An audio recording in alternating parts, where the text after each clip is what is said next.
আজ আমি আপনাদেরকে শেখাবো শত্রুকে নিদ্রাবান মারার পরীক্ষিত মন্ত্র।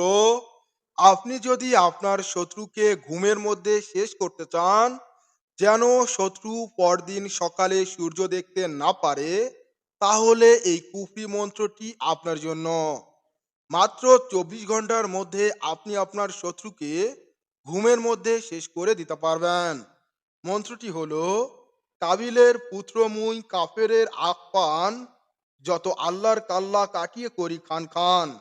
দোজগের আগুন আনি রাবণের বান, লঙ্কার রাবণের বানে যায় অমুকের প্রাণ। আজাজিলের রূপধারী চান্ডালিনী, আল্লাহর আল্লাহ তুমি নামে ডাকিনি। অমুকের পুত্র অমুক যদি আর 5 দিন বাসে, তোমারে পুতিয়া রাখিমু দোজগের নিচে। আজাজিল আজরাইল তুই কুফালি মহান, অমুকের পুত্র অমুকের চোখে মারণ নিদ্রা আন। দোহাই কাফিল কাফি লঙ্কার রাবণ, আজাজিল শয়তান দোহাই তোর, অমুকের পাঁচাত্মা নাশ কর শেষ কর, না হইলে আজরাইল আজরাইলে যান কবজ কর। দোহাই 1,24,000 পয়গম্বরের, দোহাই ধর্মের।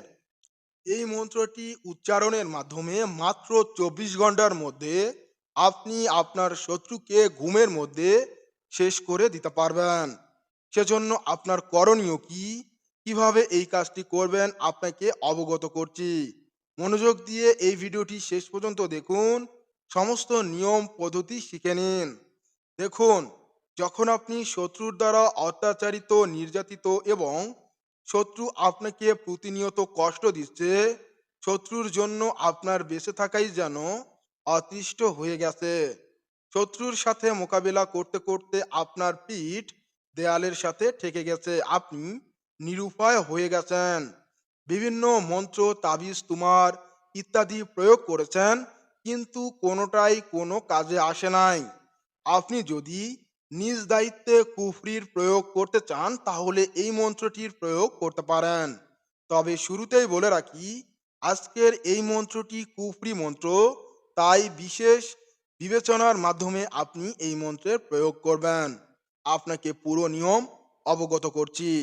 আপনি যদি এই কবিরাজি তন্ত্রমন্ত্র ইউটিউব চ্যানেলে নতুন দর্শক হয়ে থাকেন, তাহলে নিজ থেকে চ্যানেলটি এখনই সাবস্ক্রাইব করুন আমার আরও ভিডিওগুলো দেখার জন্য। সেই সাথে ভিডিওতে লাইক দিন, কমেন্ট বক্সে আপনার মূল্যবান মতামত জানিয়ে দিয়ে পুরো নিয়মটা আপনারা মনোযোগ সহকারে শুনুন, জানুন এবং প্রয়োগ করে আশা অনুরূপ ফলাফল লাভ করুন। এই কাজটি করার জন্য আপনাকে দুটো জিনিস সংগ্রহ করতে হবে: এক, ভোজপত্র; দুই, কামসিঁদুর। এরপর আপনাকে শনিবার, মঙ্গলবার এই দিনে আপনাকে এই কাজটি করতে হবে।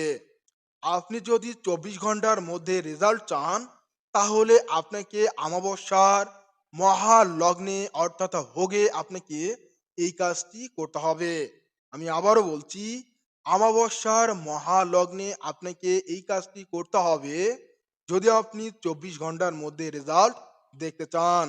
আর যদি আপনি নর্মালি ভাবে শনিবার অথবা মঙ্গলবার করতে চান, সেক্ষেত্রেও একটু সময় লাগবে এবং পুরো নিয়ম পদ্ধতিটা আপনাকে অবলম্বন করতে হবে।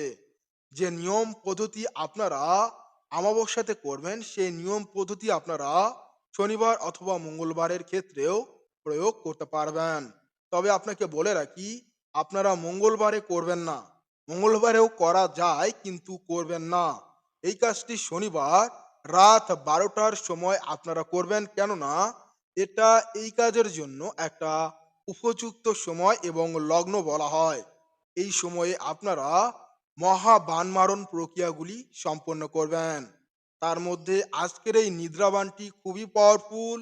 যদিও এই মন্ত্রটি বিভিন্ন নিয়মে বিভিন্নভাবে প্রয়োগ করা হয়, আজকের এই ভিডিওর মাধ্যমে আপনাদেরকে আমি একটি নিয়ম উল্লেখ করছি এবং আগামীতে আরও যে নিয়মগুলো আছে সেগুলো উল্লেখ করব। তো বন্ধুরা, আপনাকে শনিবার অথবা মঙ্গলবারে এই কাজটি করতে হবে। কাজটি করার জন্য আপনাকে একটা নিরিবিলি জায়গা নির্বাচন করতে হবে, যেমন আপনার বিছানা, আপনার রুম, আপনার বাসার ছাদ, আপনার বেলকনি অথবা নির্জন নিরিবিলি মাঠ।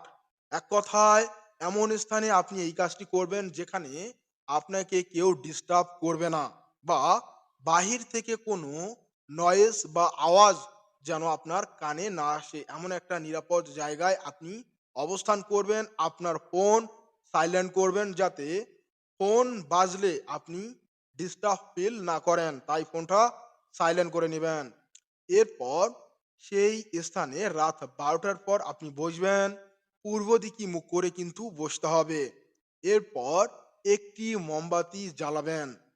এবার আপনাকে ধূপ অথবা আগরবাতি জ্বালিয়ে চারপাশটা ধূমায়িত করে নিতে হবে। নেয়ার পর আপনাকে মন্ত্রটি ১০৮ বার পাঠ করতে হবে। যখন মন্ত্রটি ১০৮ বার পাঠ করা হয়ে যাবে এবং মন্ত্রটি উচ্চারণ করার সময় আপনাকে কিন্তু এটা মাথায় রাখতে হবে, মন্ত্রের অমুকের স্থানে শত্রুর নাম এবং অমুকের পুত্র অমুকের স্থানে প্রথমে শত্রুর পিতার নাম, পুত্র উল্লেখ করে শত্রুর নাম নিয়ে এই মন্ত্রটি পাঠ করবেন। শত্রু যদি মেয়ে হয় তাহলে শত্রুর মায়ের নাম, কন্যা উল্লেখ করে শত্রুর নাম উচ্চারণ করে এই মন্ত্রটি পাঠ করবেন। যখন ১০৮ বার পাঠ করা হয়ে যাবে, তারপর আপনি এরকম ৳৫ মূল্যের কলম, লাল কলম অথবা কালো কলম দিয়ে আপনি ভোজপত্রের উপর মন্ত্রটি শত্রুর নাম সহ লিখবেন। লেখার ক্ষেত্রে কোনো ভুল ত্রুটি করা যাবে না। সুন্দর করে লিখবেন। যখন লেখা হয়ে যাবে, তারপর আপনাকে সেই মন্ত্রটির উপর অর্থাৎ ভোজপত্রের উপর কাম সিঁদুর দিয়ে শত্রুকে কল্পনা করে একটা শত্রুর ছবি আর্ট করুন, অঙ্কন করুন। জাস্ট বোঝান যে এটা মানুষ। একটা হাত, একটা পা, একটা মাথা। এভাবে দিয়ে আপনি এটা বোঝান এবং কল্পনা করুন যে এটা আপনার শত্রু। এরপর আপনি আবার পুনরায় ১০৮ বার মন্ত্রটি শত্রুর নামসহ উচ্চারণ করে পুনরায় সেই ভোজপত্রের উপর ফু দিন। দেওয়ার পর সেটাকে ভাঁজ করে নিন। নেয়ার পর কালো কাপড় দিয়ে মুড়িয়ে সেটাকে পুঁটুলি তৈরি করে নিন। এই পুঁটুলি আপনি গোপনে আপনার শত্রুর সীমানার মধ্যে পুঁতে রাখুন অথবা চলাচলের রাস্তায় পুঁতে দিন। এইভাবে আপনি এই কাজটি ৭ শনিবার অথবা মঙ্গলবারে করতে হবে।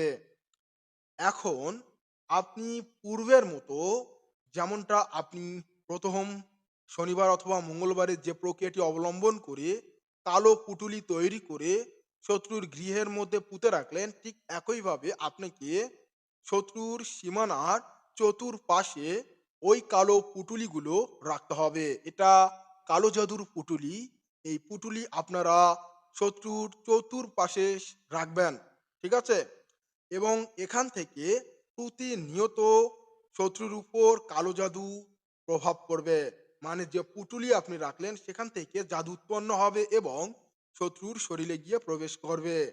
এটাকে আরো শক্তিশালী এবং মজবুত করার জন্য আপনি এই কাজটি সম্পূর্ণ করার পর নিজের বাসায় এসে শত্রুর বাড়ির দিকে মুখ করে তাকিয়ে আপনি এই মন্ত্রটি ৭ বার অথবা ২১ বার পাঠ করে ফু দিলে পুনরায় এই মন্ত্রের অর্থাৎ যে পুঁটুলিগুলো আপনি রাখলেন, ওই পুঁটুলিগুলো আবার জাগ্রত হবে এবং শত্রুর উপর এই কালো জাদুর প্রভাব পড়বে।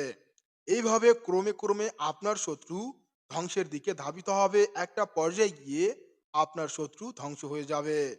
আপনি যদি আমাবস্যার তিথিতে এই কাজটি করতে পারেন, তাহলে আমি আপনাকে গ্যারান্টি দিয়ে বলছি ২৪ ঘন্টার মধ্যে আপনার শত্রু বিনাশ হবে। নিয়ম একই, পদ্ধতি একই প্রসেস। এই নিয়মে যদি আপনি করতে পারেন তাহলে আপনি নিরাশ হবেন না। আপনাদের মধ্যে অনেকেই আছে যারা বিভিন্ন তান্ত্রিক কবিরাজের শরণাপন্ন হয়েছেন, হাজার, হাজার টাকা পয়সা নষ্ট করেছেন, দিন শেষে প্রতারিত হয়েছেন। আমি আপনাদের সকলকে বলছি বর্তমান সময়ে অনলাইনের মধ্যে প্রতারণার চক্র চলাফেরা করতেছে। যারা সন্ত্রাস, মাদকদ্রব্যের সাথে জড়িত এবং খুনের আসামি। তারা আত্মগোপন করে মানুষের সাথে প্রতারণা করছে কবিরাজ সেজে। আপনারাও বোকার মতো যাচ্ছেন, প্রতারিত হচ্ছেন। আপনাকে আর প্রতারিত হতে দেব না। আপনি কবিরাজি তন্ত্রমন্ত্র ইউটিউব চ্যানেল এখনই সাবস্ক্রাইব করুন। এখান থেকে আপনাকে আমি সঠিক বিদ্যা শিখিয়ে দেব। এই কুফরি মন্ত্রগুলো প্রয়োগ করে আপনি আপনার সমস্যার সমাধান নিজেই করতে পারবেন। আমি আবারও বলছি, আজকের এই ভিডিওটি শিক্ষামূলক উদ্দেশ্যে তৈরি করছি। আপনারা নিজ দায়িত্বে বিচার বিবেচনা করে প্রয়োগ করবেন। চাইলে আপনি বিশেষজ্ঞ আধ্যাত্মিক ব্যক্তিদের সাহায্য নিয়ে পরামর্শ নিয়ে এই কাজটি নিজ দায়িত্বে করবেন। অন্যথায় ব্যাঘাত ঘটলে কর্তৃপক্ষ এর জন্য দায়ী নয়। আমি আপনাকে পুরো নিয়মটা শিখিয়ে দিলাম এবং আপনাদেরকে সতর্ক করছি, আমি অনলাইনের মধ্যে কোনো কাজ করি না। কিছু দুষ্ট মানুষ রয়েছে যারা আমার ছবি এবং ভিডিওর কিছু অংশ এডিট করে তাদের ফোন নাম্বার বসিয়ে টিকটকের মধ্যে, ফেসবুকের মধ্যে এবং ইউটিউবের মধ্যে আপলোড করে দিচ্ছে। আপনারা অনেকেই আমাকে ভেবে সেখানে যাচ্ছেন, প্রতারিত হচ্ছেন। দেখুন, আমি কবিরাজ সোহানুর রহমান সাগর, কবিরাজি তন্ত্রমন্ত্র ইউটিউব চ্যানেল, ফেসবুক পেজ এবং টিকটক। আমার ইউজার নাম, হ্যান্ডেল একটাই। এই ইউজার নাম অর্থাৎ হ্যান্ডেল ব্যতীত আপনারা অন্য কোনো কবিরাজি তন্ত্রমন্ত্র আইডিতে যোগাযোগ করবেন না। এটা আমার নিজস্ব পার্সোনাল ইউজার নেম, কবিরাজি তন্ত্রমন্ত্র। আমি কবিরাজ সোহানুর রহমান সাগর অনলাইনের মধ্যে কাজ করি না। আপনাদেরকে শিখিয়ে দিচ্ছি, আপনারা নিজেরাই শিখুন এবং নিজের কাজ নিজেই করুন, দেখবেন সফল হবেন। এখন আপনাদেরকে আমি বিশেষ কিতাবের পরামর্শ দিচ্ছি। এটা হচ্ছে কুশাস্ত্র ও উল্টা কালাম। যারা কুফরি কাজ করতে চান বা কুফরি বিষয়ে জানতে চান, তাদের জন্য এই কিতাবটি হতে পারে বিশেষ পরীক্ষিত একটি কিতাব। যদি আপনি নিতে চান তাহলে কবিরাজি তন্ত্রমন্ত্র ফেসবুক পেজে মেসেজ করতে পারেন অথবা আমার সাথে সরাসরি যোগাযোগ করতে পারেন 01964303944 এই নাম্বারে ইমো এবং হোয়াটসঅ্যাপে আপনি মেসেজ করুন। সরাসরি আমাকে ভিডিও কলে দেখুন আমি বাস্তবে কিনা। অন্যথায় অন্য কোনো ব্যক্তিকে দেখে আপনারা অর্ডার করবেন না, তাহলে প্রতারিত হবেন। তো বন্ধুরা, সকলে ভালো থাকবেন, সুস্থ থাকবেন, আমার জন্য দোয়া করবেন। দেখা হচ্ছে আগামী ভিডিওতে। সে পর্যন্ত সকলকে জানাই আমার তরফ থেকে সালাম, আসসালামু আলাইকুম এবং হিন্দু বন্ধুদেরকে জানাই আদাব। খোদা হাফেজ।